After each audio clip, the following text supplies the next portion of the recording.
I want to bring up the point too that there's a lot more than just Mr. Carpenter and Jerome Berry who were messing around with girls that were underage.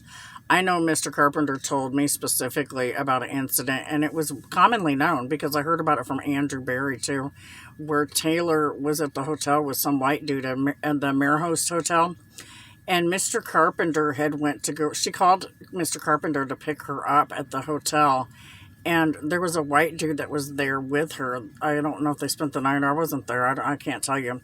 But Mr. Carpenter told me that that he picked her up from the motel from somebody that knew that she was underage, that was Caucasian. On top of this, I also know that that particular motel room had been raided, and that Patrice and Jerome Berry were in that motel. And this was back in like 2003, somewhere around there.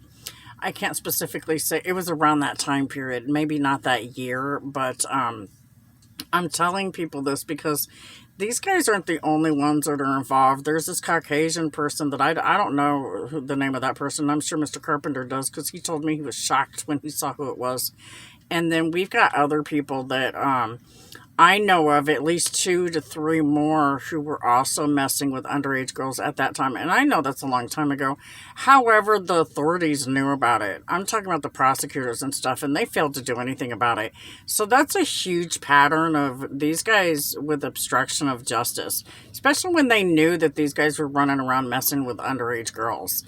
And they chose to just flat out ignore it. And I'm dumbfounded and devastated to see that out of something that claims to be such a good system when it's just so corrupt.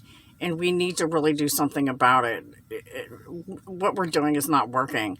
And so the most responsible thing to do is to get the information out to the public so that you guys can make your own educated decision as to what the truth is and how we should proceed with this type of a situation.